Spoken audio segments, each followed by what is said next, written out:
कक्षानवमी की student finally आपका वैसे हिंदी का त्रैमासिक परीक्षा सत्र 2025-26 का पेपर लेके आ चुके हैं। आप लोग बहुत सारे यहाँ पर कमेंट रहते हैं कि हिंदी विषय का पेपर लाओ, तो इस वीडियो में हम आपका हिंदी विषय का संपूर्ण उत्तर सहित पेपर कंप्लीट करने वाले हैं। तो वीडियो को लाइक कर लीजिए, चैनल को सब्सक्राइब कर लीजिए, साथ ही इस वीडियो को आपको अपने दोस्तों तक शेयर कर दें जिससे वो भी हिंदी के पेपर अच्छे अंक ला सके। पूरा अंक आपका 75 अंक रहेगा, ठीक है।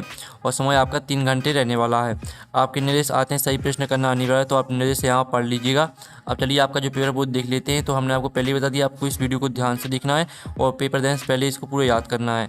तो आपका प्रश्न पहला था, सही विकल्प चुनकर लिखिए जो कि आपके 6 नंबर के रहेंगे। तो पहला था, काव्य की शोभा बढ़ाने वाले धर्म तत्व क्या कहलाते हैं।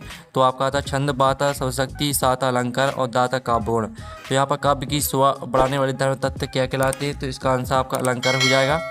फिर आपका दूसरा आता, रीढ़ की हड्डी एकांकी किस समस्या पर आधारित है। तो आपका आता राजनीतिक समस्या पर, बात विवाह समस्या पर, और सात सांप्रदायिक समस्या पर, और दाता छात्र समस्या पर। तो यहाँ पर रीढ़ की हड्डी एकांकी किस समस्या पर आधारित है, तो इसका आंसर आपको हो जाएगा विवाह समस्या पर। फिर आपका तीसरा आता, अब्राहम लिंकन ने पत्र लिखा था अपने पिता को, बाता अपनी माता को, और साता अपने पुत्र को, और दाता अपने पुत्र के शिक्षक को। तो इसका आंसर आपका दा हो जाएगा अपने पुत्र के शिक्षक को। चौथा आता, तिब्बत में सबसे खतरे की जगह है। तो आपका था डांडे, बाता थोड़ला, साता भीटे और दाता तिनी। तो यहाँ पर तिब्बत में सबसे जो खतरे की जगह है वो आपकी डांडे। फिर आपका पांचवा आता, मीठी बाड़ी बोलने वाला होता है आपका। तो इसका अवसान था सुभाष, बाता मृदुभाषी, और साता कटुभाषी, और दाता मृदुभाषी। तो यहाँ पर मीठी बाड़ी बोलने वाला होता है आपका मृदुभाषी, ठीक है। मृदुभाषी आपका राइट आंसर रहेगा। फिर आपका छठवां था, दो वर्णों के मेल से होने वाले परिवर्तन को कहते हैं। तो आपका था समास, बाता छंदी, ठीक है, और दाता छंद और दाता अलंकार। तो यहाँ पर दो वर्णों के मेल से होने वाले परिवर्तन को कहते हैं। तो इसका आंसर आपका संधि हो जाएगा। तो इस तरह से जो आपके सही विकल्प वो कंप्लीट हो जाते हैं। 6 नंबर के आपके सही विकल्प दिए गए थे जो कि हमने संपूर्ण उत्तर सहित करा दिए। आपने अच्छे से यहाँ पर याद कर लिए होंगे। अब प्रश्न 2 आता, रिक्त स्थान की पूर्ति की जो कि आपके 6 नंबर के रहने वाले। तो पहला था, पंडित जसराज को डोंडोट भी कहा जाता है। तो पंडित जसराज को रसराज भी कहा जाता है। तो इसका आंसर आपका रसराज हो जाएगा। फिर आपका आता, अंतरिक्षयान डोंडोट का मिला जुला रूप है। तो यहाँ पर अंतरिक्षयान वायुयान का मिला जुला रूप है। तो वायुयान आपका दूसरे का आंसर हो जाएगा। फिर तीसरा आता, वर्णिक छंद में डोंडोट की गणना की जाती है। तो वर्णिक छंद में आपकी वर्णों की गणना की जाती है। फिर आपका चौथा आता, वे शब्दांश जो शब्द बनाते समय आरंभ में लगते हैं आपके उपसर्ग कहलाते हैं। फिर जो आपका पांचवा आता, हथियार जो हाथ में लेकर चलाया जाए उसे कहते हैं शस्त्र। फिर जो आपका छठवां आता, बीरस का स्थायी भाव डॉट डॉट है।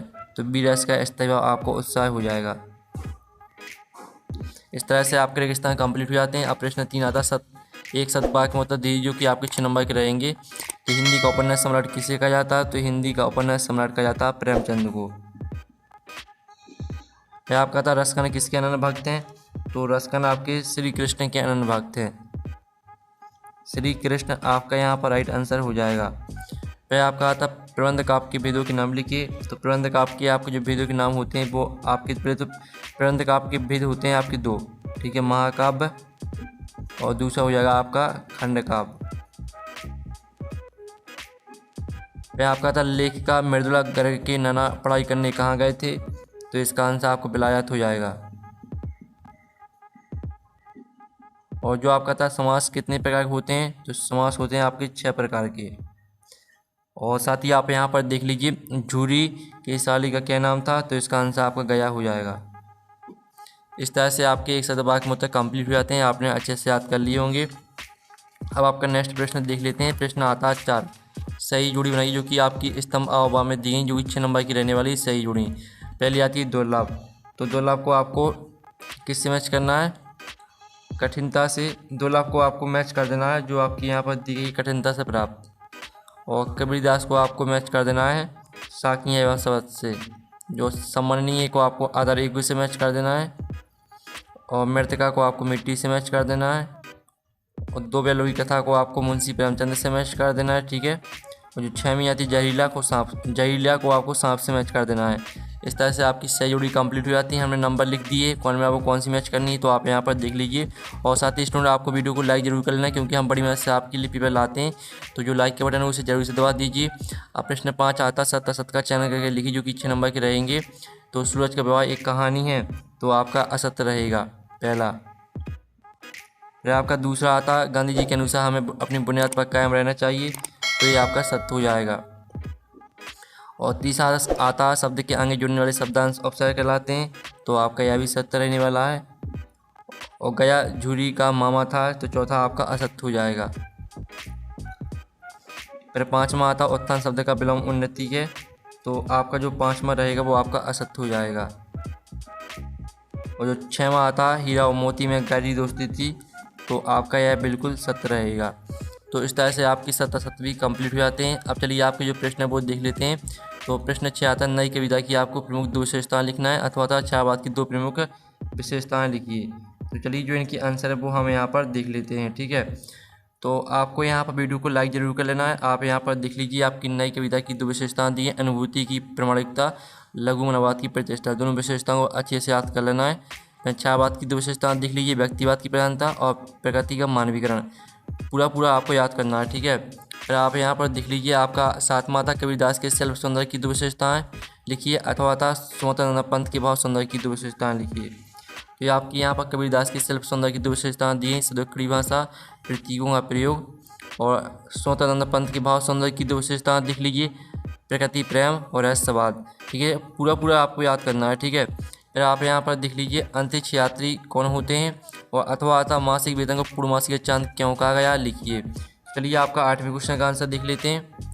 तो अंतरिक्ष यात्री वह व्यक्ति होते हैं जो अंतरिक्ष में यात्रा करते हैं। वे विशेष रूप से प्रशिक्षित होते हैं और अंतरिक्ष यान में सवार होकर पृथ्वी के वायुमंडल से बाहर जाते हैं। और मासिक वेतन को पूर्णमासिक चांद क्यों कहा गया, तो इसका आंसर देख लीजिए। मासिक वेतन को पूर्णमासिक चांद इसलिए कहा गया क्योंकि जिस तरह पूर्णमासिक चांद एक दिन पूरा दिखाई देता है, यहाँ से लेकर पूरा खर्च हो जाता है, यहाँ तक पूरा आपको याद कर लेना है, ठीक है। फिर आपका आता 9वां प्रश्न आता मानसरोवर से कवि का क्या आशय है, और अथवा आता हथकड़ियों गहना क्यों कहा गया है।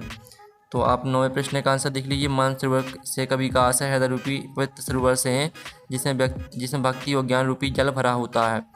हथकड़ियों गहना क्यों कहा गया, तो इसका उत्तर भी देख लीजिए, ठीक है। आपको स्क्रीनशॉट लेते चलना और पूरा पेपर आपको याद करना है पेपर देने से पहले। फिर आपका आता 10वां देशा शब्द किसे कहते हैं, कोई 2 देशा शब्द लिखिए और निम्नलिखित शब्दों की वर्तनी शुद्ध करके पुनः लिखिए। इनको आपको शुद्ध करके लिखना है, ठीक है। तो चलिए आपका पहले तो 10वें क्वेश्चन का आंसर देख लेते हैं। देशा शब्द देशी शब्द वे शब्द होते हैं जिनकी उत्पत्ति का कोई निश्चित स्रोत ज्ञात नहीं होता और जो भारत की विभिन्न स्थानीय बोलियों से लिए गए हैं। 2 देशा शब्द आपके लोटा पगड़ी हो जाएगा, और ये इस तरह से आपको लिखना है इनको शुद्ध करके, ठीक है। आशीर्वाद को आपको इस तरह से लिखना है, और सामंजस्य को आपको सामंजस्य इस तरह से लिखना है, कंप्यूटर को आपको इस तरह से लिखना है, और गुरुत्वाकर्षण को इस तरह से लिखना है, ठीक है। फिर आप यहाँ पर देख लीजिए आपका 11वां आता है प्रेमचंद की 2 रचनाएं लिखती हुई है, उनकी भाषा शैली की आपको विशेषताएं लिखना है। अथवा आता है महादेव वर्मा की 2 रचनाएं लिखती हुई है, उनकी भाषा शैली की विशेषताएं लिखिए। तो चलिए आपका यहाँ पर देख लेते हैं पहले तो प्रेमचंद की, ठीक है। इनकी 2 रचनाएं हो जाएंगी गोदान गमन, और भाषा शैली की विशेषता देख लीजिए, ठीक है। ये आपका 11वें क्वेश्चन का आंसर। और ये आपकी महादेव वर्मा की, ठीक है, 2 रचनाएं यामा निहार, और इनकी भाषा शैली की विशेषताएं देख लीजिए। फिर आपका यहाँ पर देख लेते हैं प्रश्न 12। प्रश्न आपका यहाँ पर 12 दिया गया है, छोटी बच्चियों को बेलों के प्रति प्रेम क्यों उमड़ आया, अथवा था कांजी हाउस में कैद पक्षियों की हाजिरी क्यों ली जाती थी, ठीक है। तो आपका 12वें प्रश्न का उत्तर हम यहाँ पर देख लेते हैं। तो ये आपका यहाँ पर 12वें प्रश्न का उत्तर दिया गया है, और ये आपको 12वें का अथवा का उत्तर दिया गया है, तो दोनों की स्क्रीनशॉट आप ले लीजिए। फिर आपका यहाँ पर जो 13वां प्रश्न दिया गया है, रस किसे कहते हैं, रस के अंगों के नाम लिखिए, और जो इसका अथवा था कहानी उपन्यास में आपको 2 अंतर लिखना है। तो चलिए आपके यहाँ पर प्रश्न 13वें का आंसर देख लेते हैं। तो पहले तो आप रस की परिभाषा देख लीजिए। काव्य को पढ़ने, सुनने या नाटक को देखने से पठक, श्रोता, दर्शक को जो आनंद की अनुभूति होती है उस रस कहते हैं। और रस के अंग होते हैं आपके 4, स्थायी भाव, विवाह, अनुभाव, संचारी भाव। और साथ ही रस के अंगों के नाम देख लीजिए, स्थायी भाव, विवाह, अनुभाव, संचारी भाव, ये आपके 4 अंग हो जाएंगे, ठीक है। अथवा लिखा आंसर आपने करा दिया। जो कहानी उपन्यास में अंतर है इसका आंसर आप खुद कर लीजिएगा। 14वां आता है निम्नलिखित शब्दों का संधि विच्छेद कर लिखिए। देवाला, तथ्य, स्वागत, भावुक, इनका आपको संधि विच्छेद कर लिखना है। और तत्सम शब्द क्या होते हैं उदाहरण से लिखिए। चलिए आपका 14वें क्वेश्चन का आंसर देख लेते हैं। ये आपका 14वें क्वेश्चन का आंसर दिया गया है।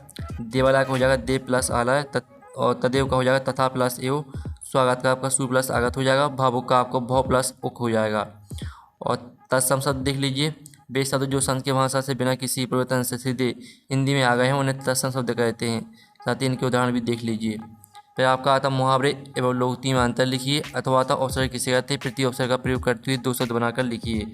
तो आप मुहावरा और लोकोक्ति में अंतर देख लीजिए, ये आपका मुहावरा और लोकोक्ति में अंतर दिया गया है।